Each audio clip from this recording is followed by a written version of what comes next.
시작할까요? 자, 큐.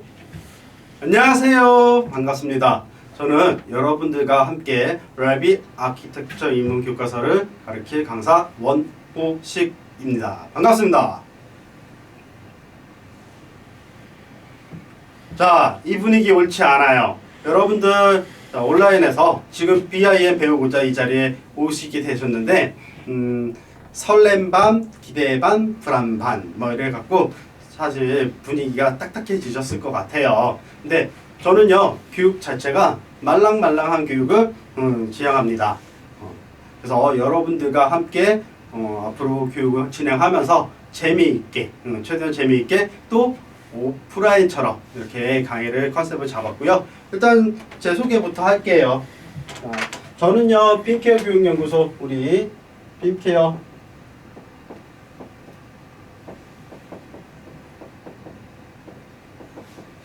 연구소 대표이고요. 또 한라대학교 한라대학교 제주도에 있는 거 아니에요. 강원도 원주에 있어요. 건축과 겸임교수로 재직하고 있어요. 자, 그래서 오프라인에선 실무자 컨설팅, BIM, 설계, 시공, 감리 여러 가지 컨설팅 업무를 하고 있고요. 학교에서는 자라나는 우리 건축가, 미래의 건축, 그래서 꿈나무들을 위해서 교육을 하고 있습니다. 그래서 실제 BIM을 2006년부터 지금 현재 2018년까지 지속적으로 하고 있어요. 여러분들이 지금 이 자리에서 하고자 하는 건 뭐죠? 결정적인 거. 무엇 때문에 이 자리에서 교육을 듣는지 본질이 뭘까요? 여러분들 본질 바로 빌딩 인포메이션 모델링일 거예요. 빔. 여러분들 이 자리에 왔는데 지금도 나는 레빗 아키텍처를 위해서 이 자리에 왔다. 옳지 않아요. 레빗 아키텍처는요 여러분들 빌딩 인포메이션 모델링을 하기 위한 프로그램에 존재한 거야. 우리 먼 옛날에 건축이라는 모든 것 다 손으로 제도하고 도면 그리고 이렇게 아날로그 방식으로 했다면 이제는 거의 대부분 디지털 방식인 오토데스크사의 오토캐드 이런 거 쓰죠. 2D 기반. 근데 시간이 이제 많이 흘렀어요. 시간이 어마어마하게 흘렀기 때문에 지금 우리 이 시점에는 우리는 2D가 아닌 뭘 한다? 3D. 그 이상의 정보를 구축한다. 그래서 3D, 4D, 5D 이렇게 여러분들이 정보를 구축하기 때문에 그 정보를 구축하는 건축의 핵심이 뭐예요? 바로 빌딩 인포메이션 모델링. 이것 때문에 이 자리에 와서 내가 구현할 수 있는 최적화된 툴이 뭐다? 레빗 아키텍처다. 그래서 이 자리에 오신 거예요. 저는요 여러분들한테 이 본질적인 BIM을 가르쳐 드릴 거고요. 자, 이름 아시겠지만 원호식.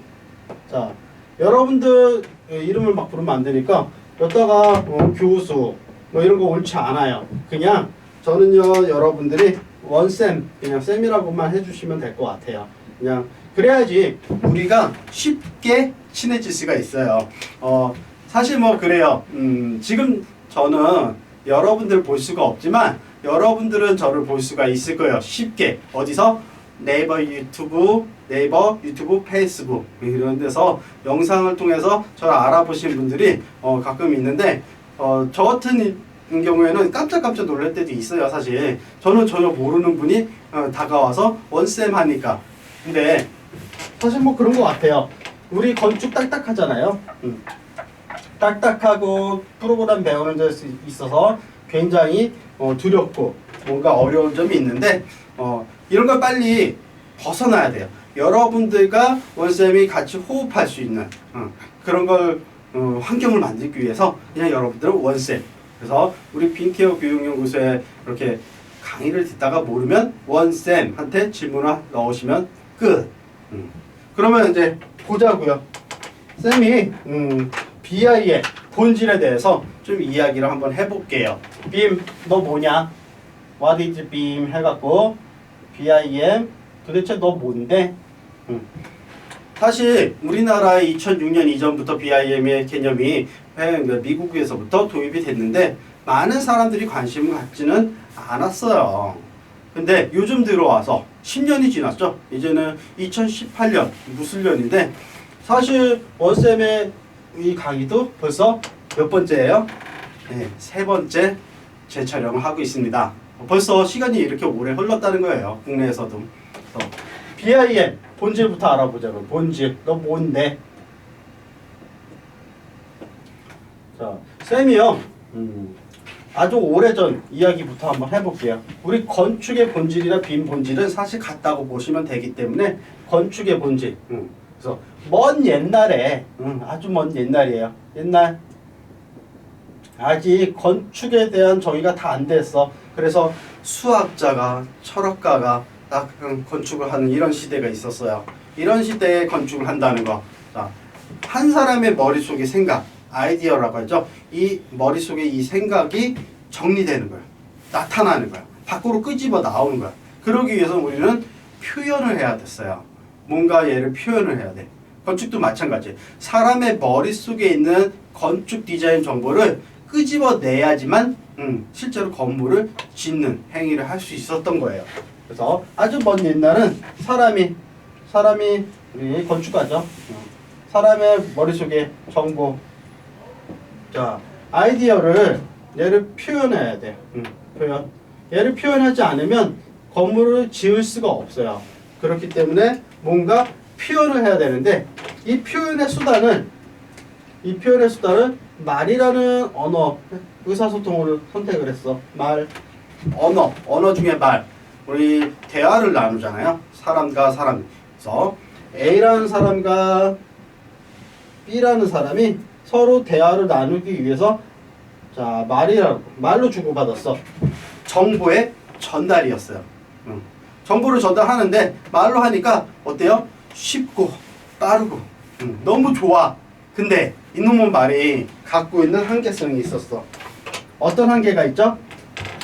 자, 정보의 한계. 말이라는 정보의 한계는요, 지속성이 매우 낮다. 자, 암만 머리가 좋다고 하더라도요, 내가 이렇게 들었어. 그때 당시에 이해를 하는 거예요. 아, 이해를 해. 근데 시간이 지나면서 어떻게 돼요? 점점 까먹어. 원쌤도 마찬가지예요. 대화할 때도 잘 기억해. 그리고 돌아서서 한참 딴 일을 하다가 나중에 생각하면 잘 안 생각이 나. 이거 어쩌면 좋아. 말이라는 건 그런 거예요. 쉽고 빠르게 정보의 전달을 할 수 있지만 각자 사람이기 때문에 정보의 지속성이 그렇게 오래가지 못한다. 그러다 보니까 어때요? 설계한 사람이 A라는 설계하는 사람이 B라는 시공하는 사람한테 말이라는 언어 수단으로 정보를 주니까 이런 지속성의 한계가 있더라. 그래갖고선 결국에는 어떻게 돼? A가 정보 전달을 한 내용대로 B는 행할 수가 없더라.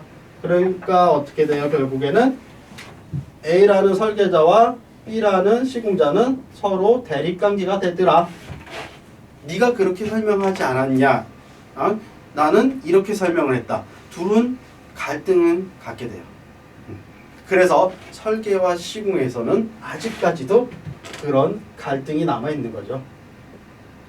자, 우리 말이라는 정보 전달은 이런 심각한 문제를 갖고 있어. 그래서 설계와 시공이 치고받고 싸우게 돼. 갈등이 생기고 정보의 불확실 때문에 서로 자기 탓을 하게 되는데 사람들은 이 과정을 지나서 우리가 이렇게 싸우기만 하니까 일이 제대로 되지 않더라. 그러면 우리 좀 더 다음 방법, 더 좋은 방법을 한번 찾아보자라고 의견을 모으기 시작합니다. 그래, 빼도 박도 못해.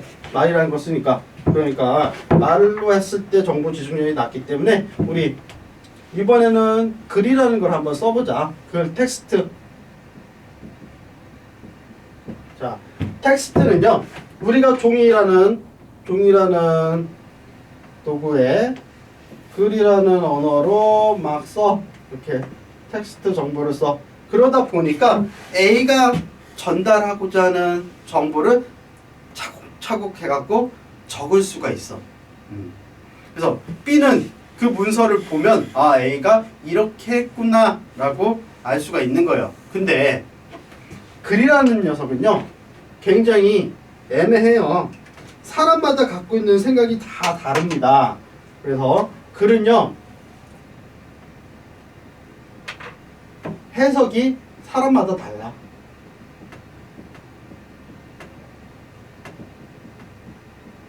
자, 글의 해석은요 사람마다 다르게 할 수가 있더라. 그러면 결국 어떻게 돼요? 원점으로 돌아왔어. 설계사와 시공사 서로 정보를 교환하는데 또 막히기 시작해. 설계는 이런 의도로 글을 썼는데 시공은 이렇게 받아들이지 않기 때문에 문제가 또 발생되더라. 해석값이 달라지더라. 글은 아직까지 완벽하지가 않던 거예요. 그래서 사람들은 또 어떻게 돼요? 서로 치고받고 싸우게 되는 거죠. 그러면 아 이것도 안 되겠다. 그럼 우리는 어떻게 해야 될까? 정보 전달을 어떻게 하면 의미 있게 할 수 있을까라고 생각을 합니다. 자, 쌤이 지금 막 얘기를 하고 싶은 단어가 하나 있어. 우리가 서로 싸워. 그러다 보니까 시간이 낭비돼. 이런 것들을 우리는 전문적인 용어로 어떻게 얘기를 하죠? 건축 행위를 하는 데 있어서 설계자와 시공사가 뭔가 대립되면서 감정 싸움이 되고 일도 못하고 있고 막 그래. 이거 우리 뭐라 그래? 이런 건 결과적으로 일을 하는 데 있어서 쌤이 전체적으로 봤을 때 우리가 일이라는 녀석을 하는 데 있어서 뭔가 효율성이 매우 떨어지더라. 서로 대립하고 기싸움하고 의사소통도 안 되고 치고받고 싸우고 뭐 실제로 요즘에는 그런 일은 없겠지만 별로 안 좋아. 일을 하는 데 있어서 효율성이 떨어져. 우리 옛말에 이런 말이 있어. 자, 배찍장도 맞대면 낫다. 사람이 하나보다는 둘이 할 때가 어때요? 협력관계가 되고 뭔가 효율성이 좋다라고 하는데 우리 이놈의 건축, 설계사와 시공사가 우리가 해야 될 포지션으로 딱 나눠갖고서 일을 하는 데 있어서 효율성이 좋아야 되는데 이건 좋자고 했는데 어때요? 서로 싸우고 시간 낭비하고 돈 까먹고 옳지 않아. 그렇기 때문에 사람들은 오랜 시간 동안 이 체계를 잡아나가기 시작합니다. 우리가 일을 하는 데 있어서 어떻게 하면 효율성을 높일까 라고 생각해서 우리 이제 더 이상 그러지 말고 우리 자 건축 언어를 정비하자. 자, 세모, 네모, 동그라미의 약속이라는 걸 해보자. 이럴 때는 얘, 이럴 때는 얘 이렇게 해서 우리는 얘를 약속하고 정의를 내리기 시작합니다. 그래서 건축을 하는 사람들이 이럴 때는 이런 표현, 저럴 때는 이런 표현, 그리고 얘네들을 아주 오랜 시간 동안 체계적으로 만들었어. 그게 오늘날에서야 얘를 뭐라고 부르죠? 이런 모든 정보의 언어의 약속, 우리는 도면이라고 정의를 합니다. 불과 이 도면이라는 거는요 정립된 지 얼마 되지는 않았어. 사실 지금 시점을 봤을 때 오래전부터 도면이라는 게 나왔죠. 평면도, 일면도, 단면도 건축 행위를 하기 위해서 전 세계 모든 사람이 공통으로 사용하는 이 도면. 이 도면이 탄생되게 된 거는 바로 그거였어요. 어떻게 우리가 일을 하면 설계와 시공이 어떻게 해야 돼? 효율적으로 일을 할까? 그래서 오늘날의 도면까지 발전이 된 거예요. 그러면 쌤이 좀 정리를 한번 해볼게요.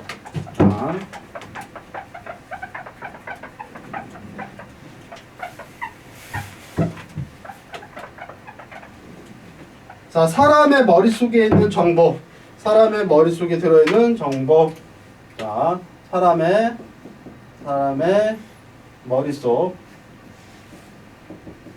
정보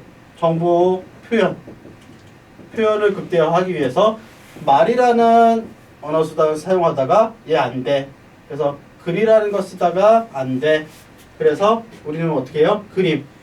그림으로 그렸을 거예요. 표현 능력이 압축되면서 약속됐을 거야. 그러면서 얘네들이 점점 발전해서 뭐가 돼요? 현재 도면이라는 게 탄생하게 돼요. 왜? 이렇게 하는 게 효과적이니까. 얘가 효과적이니까. 일을 하는 데 있어서 굉장히 좋으니까.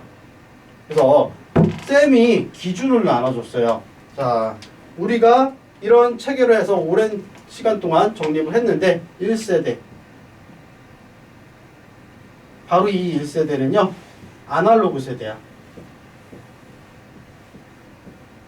자, 우리가 도면이라는 걸 만들기 위해서 어떻게 했어요? 종이에 드로잉 제도를 하고 평면도를 그리고 다 연필을 사용해서 우리는 다 그렸어. 그래서 도구는 연필 뭐 이런 거겠죠. 자, 얘를 사용해서 아날로그 방식대로 얘를 제도했어. 제도. 근데 우리나라뿐만 아니라 전 세계적으로 혁명이 일어나게 돼. 아날로그가 끝나기 시작해. 그 바로 시작점은 무엇일까요? 여러분들 알고 있는 바로 그거예요. 컴퓨터의 등장. 컴퓨터의 등장으로 시대가 갈리기 시작했어. 그래서 2세대가 등장해. 바로 뭐예요? 여러분들 디지털. 자, 디지털의 얘는 뭐예요? 컴퓨터. 자, 컴퓨터가 등장하면서 아날로그의 시대가 끝나기 시작해요. 왜? A사에 CAD란 프로그램이 이 세상에 나오기 시작했죠. 자, 쌤이 CAD가 나왔어. 오토데스크 사이 오토캐드. 그때 당시에는 혁명이었죠. 근데 지금 이렇게 우리가 볼게요. 전 세계적으로 봤을 때 CAD를 안 쓰는 회사가 많아요? 쓰는 회사가 많아요? 당연하죠. 뭐 거의 우리나라 같은 99.9%의 CAD를 사용하고 있죠. 그럴 수밖에 없고요. 근데 우리가 여기서 알고 넘어갈 게 있습니다. 과연 CAD라는 녀석이 초반에 나왔을 때 이렇게 폭발적인 반응이 있었는가? 그렇지 않았다는 거죠. 왜 그랬을까요? 많은 사람들은요, 안정적인 체제, 뭔가 이렇게 그동안 해왔던 안정적인 체계를 바꾸는 거, 얘를 뭔가 변화시키는데 두려움을 갖고 있습니다. 원쌤도 똑같습니다. 사람이기 때문에. 그동안 우리 안정적으로 손으로 그렸는데 왜 CAD라는 걸 해? CAD를 하기 위해서 뭐가 필요해요? 컴퓨터 필요해요. CAD를 다룰 수 있는 인재가 필요해요. 그리고 그 프로그램을, 소프트웨어를 구입해야 돼. 그리고 전 사원한테 얘 또 가르쳐야 돼. 그러면 오너 입장에서도 별로 안 좋고요. 배우는 직원 입장에서도 별로 안 좋아. 왜 그동안 우리 잘해왔는데 왜 자꾸만 얘를 흔들어? CAD라는 게 그렇게 또 손으로 그리는 것보다 좋지 않아. 느려. 근데 또 얘를 해야 돼. 왜? 자, 왜 해야 됐을까요? 아날로그 방식이 더 우세했는데 얘가 더 좋았는데 왜 CAD라는 거 비싼 투자를 해가면서 CAD라는 걸 해야 했을까요? 그 이유가 있죠. 바로 뭐예요? 종이보다 디지털 정보가 보관 기간이 굉장히 높습니다. 보존성이 높아. 그리고 복사가 좋아. 또 수정이 쉬워. 기가 막히죠. 사실 손으로 그린 거 수정하려면 다 한타 지우고선 다시 해야 돼. 종이에다 했기 때문에 어떻게 돼요? 지우개로 막 문대버리면 종이가 달아. 찢어져. 옳지 않아. 수정이 너무 좋아. 복사하려면 우리 도면 이 큰 거 뚫뚫뚫 말아갖고선 저기 가갖고 제본하는데 가갖고 막 해야 돼. 힘들어. 시간도 오래 걸려. 근데 얘는 디지털 기반이기 때문에 쉬워. 보존성. 우리 종이 그냥 던져놓으면 한 2, 3년 지나면 어떻게 돼요? 다 노랗게 바래. 근데 디지털 정보는 10년이 가도 20년이 가도 진짜 내가 파기만 안 시키면 보존시킬 수 있다는 강력한 장점들이 너무 많았어. 당연히 종이보다는 디지털 기반의 이렇게 문서 정보로 보관하는 게 너무너무 좋은 면이 많아. 그럼에도 불구하고 그때 당시에는 싫어했다는 거야. 근데 결정적인 이유가 있었죠. 자, 국내 대한민국에서는 이제 모든 도면을 뭐로 받기 시작해요? 자, CAD로 받겠다라고 선언을 해. 그때부터 어떻게 됐어요? 정말 거짓말처럼 CAD는 아직 멀었다라고 했던 사람들이 다 하나같이 뭘 해요? CAD를 합니다. 야, 지금 시대에 CAD를 안 하면 시대에 뒤처지는 거야. 다 거짓말쟁이가 됐죠. 막 고지식했던 사람들, CAD 따위는 안 돼. 이랬던 사람들이 진짜 하루아침에 다 변하기 시작해. 우리는 이거를 뭐라고 해요? 시대의 흐름이라고 하죠. 뭐 사실 쌤이 좋게 말해서 시대의 흐름이지 사실 나라에서 하니까 하는 거죠. 뭐 원래 그런 거예요. 자, 근데 쌤이 이제는 선을 하나 더 걷어.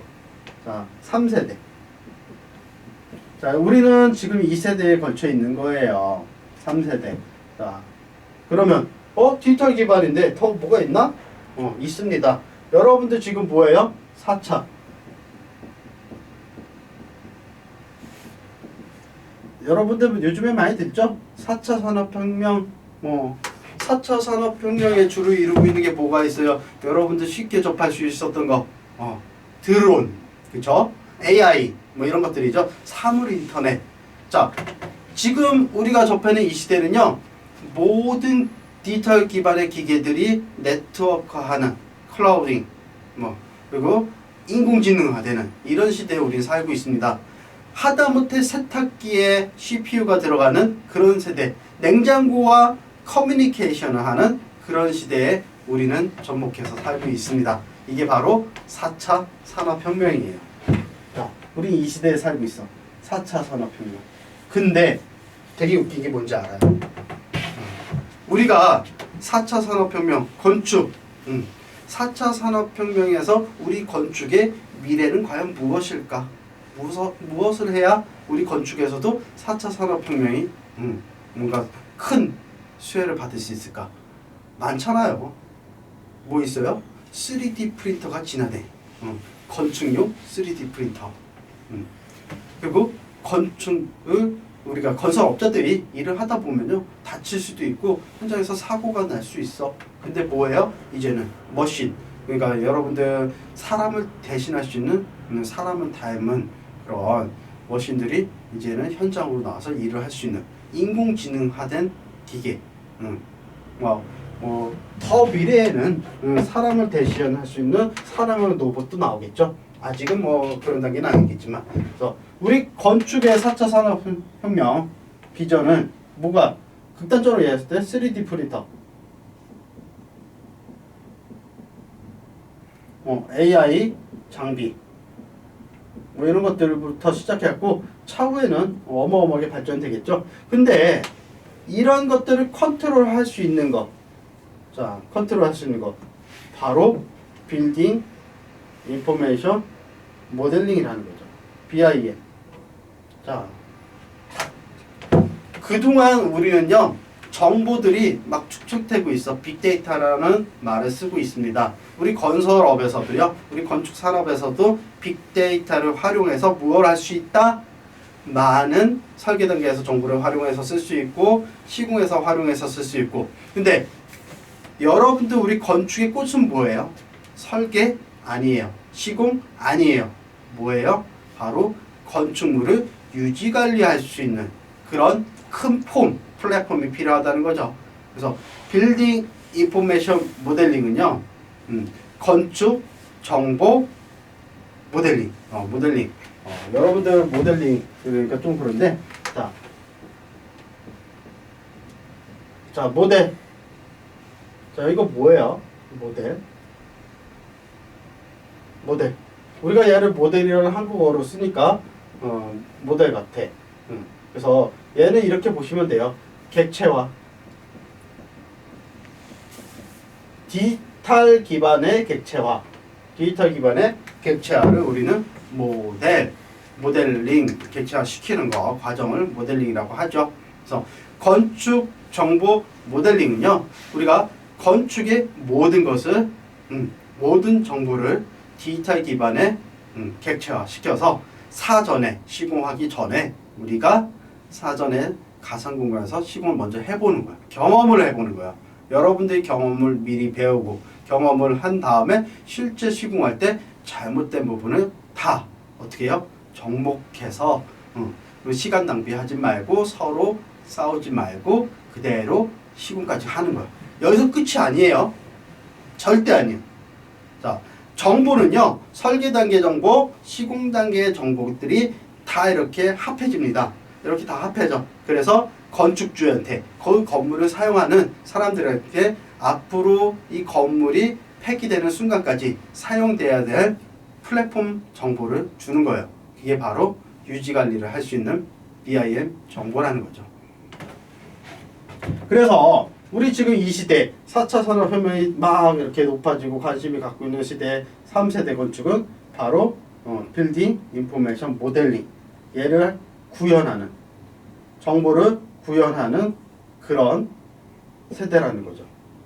그러면 2D 2세대 디지털 기반의 세대랑 3차원 세대는 뭐가 다른 거야 도대체? 뭐가 다른 거야?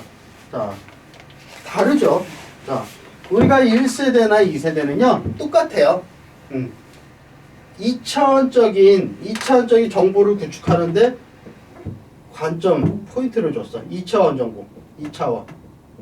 얘를 손으로 그렸어. 근데 얘는 2차원적인 정보를 얘를 뭐로 그렸어요? CAD라는 프로그램 사용해서 했어. 이게 한계인 거예요. 근데 빔 시대는 뭐예요? 애초부터 우리의 정보를 가상 공간에서 실제와 똑같은 구조부터 건축부터 MEP, 구조, 건축 마감, MEP 뭐냐고요? 기계, 전기, 파이프, 소방, 통신, 기타 등등등. 얘네들을 총괄 MEP라 하래. 여기다 뭐 들어와요? 토목. 그리고 그와 외에 기타 다른 전문 분야들은 가상 공간 안에서 미리 다 해보는 거야. 그런 다음에 정보를 가상 공간에서 다 만든 다음에 원하는 결과물은 여기서 원하는 도면 값은 2D 값은 어떻게 한다? 추출한다. 자동화시켜서 반이죠. 완벽한 자동화는 없고요. 내가 필요한 2D 도면, 이런 2D 도면들을 어떻게 한다? 싹 뽑아갖고선 구현한다. 그러면 자, 극단적인 예로 이런 거예요. 내가 손으로 그렸어 도면을. 근데 바뀌었어. 그러면 어떻게 돼요? 여기에 해당되는 평면도, 인면도, 단면도가 다 다시 그려야 돼. 너무 힘들어. 근데 CAD는 그리는 작업이 수월해. 수정이 편해. 하지만 그리는 것들은 다 똑같이 그려야 돼. 근데 빔 시대, 빔 체계 객체를 이렇게 가상 공간에서 다 만들었어. 물론 이때 2D만 그리는 것보다 이게 더 시간이 많이 들어가는 건 사실이에요. 하지만 다 만들어 놨는데 수정을 해. 그러면 한 번의 수정으로 평면도, 인면도, 단면도가 다 어떻게 돼요? 수정이 돼. 물론 이제 시간 투자, 초반에 들어가는 시간 투자는 BIM이 더 많은 건 사실이지만 그 이상을 봤을 때는 어때요? 정보의 활용 가치가 어떻다? 효율적이다 라고 우리는 얘기할 수가 있는 거예요. 그러면 여기 본질이 뭐예요? 우리가 1세대, 2세대, 3세대 결국 우리는 BIM을 하는 본질은 효율성이 있느냐 없느냐가 관건이겠죠. 먼 과거부터 건축을 하는 전문가들은요 일을 하는 데 있어서 싸우기만 한 거 아니에요. 어떻게 하면 우리가 안 싸우고 각각의 전문가 영역에서 일을 효율적으로 할 것인가, 어떤 의사소통을 할 것인가, 어떤 정보를 가지고선 좀 더 진화시킬까라는 키워드로 지금까지 이렇게 노력하면서 발전해 왔던 거예요. 쌤이 1세대, 2세대, 3세대 얘기를 하면서 이렇게 했는데, 자, 우리 건축이라는 영역에서는 조금 늦었어, 사실은. 우리 건축에서는 좀 늦은 거예요. 왜 그럴까요?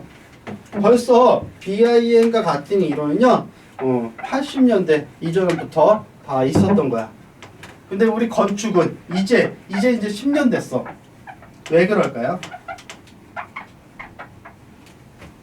고작 BIM이라는 거, 왜 이렇게 좋은 거 안 했어? 왜 그동안 우리는 얘를 안 했을까? 왜 안 했지? 왜? 얘 왜 이렇게 좋은 걸 왜 안 했냐고요? 바로 컴퓨터가 받쳐주지 않았어. 우리가 80년대 생각해 보자고요. 그때 당시 컴퓨터가, 개인 컴퓨터가 있었을까요? 없었어요. 94년 이후 퍼스널 컴퓨터가 이제 보급되기 시작하면서 2000년대 되고 폭발적으로 늘어난 거지. 그 이전에는요, 컴퓨터가 개인 PC는 꿈도 못 꿨어요. 개인 노트북.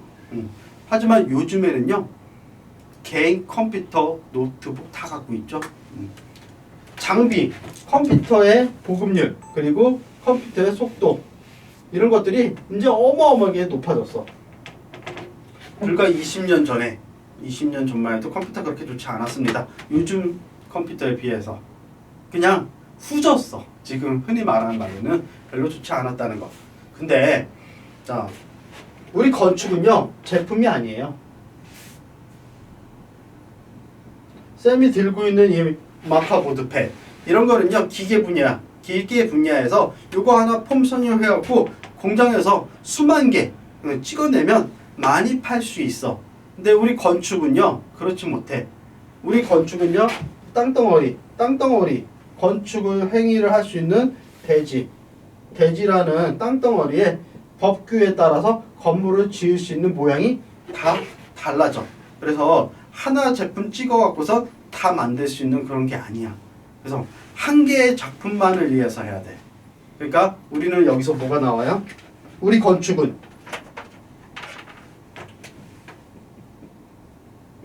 생산성이 그닥 높지는 않더라. 붕어빵처럼 꽝꽝꽝꽝 찍어서 제품을 만드는 그런 것들과는 다르더라.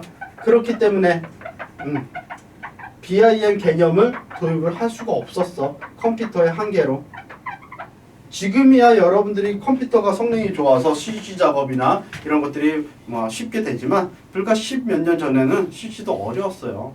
컴퓨터 사양이 안 돼서. 근데 지금은 컴퓨터의 사양이 무지 좋아졌어. 그렇기 때문에 그동안 못했던 거를 우리 건축도 이제는 할 수 있다는 거예요.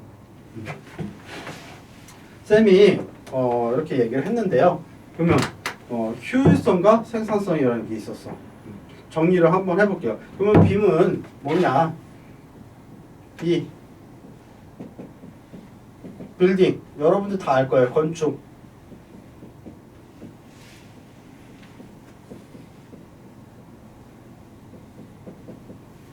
인포메이션, 정보. 자, 모델링. 얘는 객체화. 자, 이렇게 쓸 수가 있어. 그래서 건축 정보 객체화. 근데 얘를 이제 좀 풀어 쓸게요. 자, 우리가 건축이 만들어지는 모든 과정이. 자, 그래서 우리는 그거야. 건축물이 태어나서, 자, 제로에서 이제 얘가 탄생했어. 쭉 왔어. 그래서 언젠가는 얘가 뭐가 돼요? 폐기가 돼. 그래서 건축물의 전 생애주기. 이거 중요하죠? 그래서 빌딩은요, 건축물의 전 생애주기 동안의 모든 과정을 빌딩에 우리는 포함시킵니다. 그리고 정보, 여기에 정보, 발생되는 모든 정보, 모든 정보라고 하죠. 자, 객체화. 그러면 우리는 얘가 설계 단계가 있을 거야. 설계 단계의 객체화. 시공 단계의 객체화 그리고 사용자 유지관리 단계의 객체화. 그래서 건축물의 모든 과정, 전생애 주기 동안의 모든 과정의 정보를 설계 단계에서 객체화시켜서 사용하고 시공 단계에서 설계 단계의 정보를 가지고 4D, 5D 공정 시뮬레이션 그리고 물량 산출해서 사용해. 가상 공간 안에서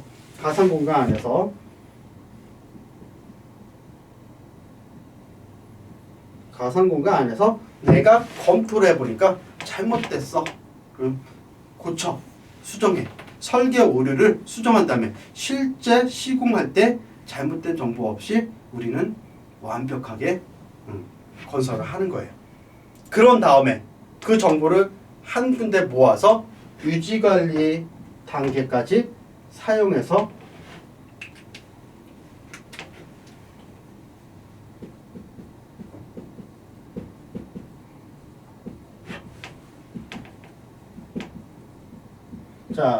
정보를 극대화시켜서 활용하는 건축의 새로운 패러다임을 우리는 빌딩 인포메이션 모델링이라고 정의를 합니다.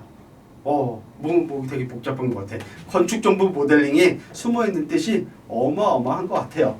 선생님이 정리를 해보면 빔 본질, 건축의 전생애 주기 동안의 모든 과정의 정보를 설계 단계에서 시공 단계에서 가상 공간 안에서 잘못된 오류를 검토하고 실제 시공할 때 접목시켜서 유지 단기 관리까지 정보를 극대화해서 활용하는 건축의 새로운 표현 방식, 새로운 패러다임을 빌딩 인포메이션 모델링이라고 우리는 정의를 한다. 그래서 BIM 본질은 효율성과 생산성을 높이는 데 있다. 쌤, 그러면 CAD를 하면 못하나요? 네, 못합니다. 불가능합니다. 명확하게 이야기해 드릴 수 있어요. CAD는 2D의 정보, 2차원적인 정보를 표현하는데 최고의 수단인 거예요. 3차원 이상의 3D, 4D, 5D 유지관리를 가능하게 그리고 4차 산업혁명의 모든 플랫폼을 만들어 줄 수 있는 그런 정보는 바로 빌딩 인포메이션 모델링밖에 할 수가 없는 거예요. 그래서 지금 4차 산업혁명의 건축의 우리 건설 산업의 미래는 뭐에 달려있다? 바로 BIM에 달려있다. 쌤이 오늘은 첫 시간이었어요. 오리엔테이션이었고요. BIM 본질 얘를 2018년 무술년에 맞게 새로 리뉴얼 했는데요. 여러분들 어때요? 들어보니까 내가 그동안 해왔던 CAD 얘는 현실적인 안주구나. 그러면 우리 회사가 아니면 내가 앞으로 BIM에 있어서 전 세계적으로 빔으로 가는 거 맞아. 그렇기 때문에 지금 당장 힘들고 배우는데 어렵고 지루할 수도 있어요. 나랑 안 맞을 수도 있어. 그래도 우리의 미래, 나의 가치를 높이기 위해서는 어떻게 해야 된다? BIM을 정복해야 한다. 근데 여러분들 걱정하지 말아요. 원쌤과 같이 하면 어렵지 않아요. 그럼 저는 오늘 여기까지 하고요. 다음 시간부터는 이제 좀 더 구체적으로 우리 BIM 그리고 라이브 아키텍처를 정복해 나가겠습니다. 오늘은 여기까지 갑니다. 아이씨, 끝에 삑사렸어. 아이씨.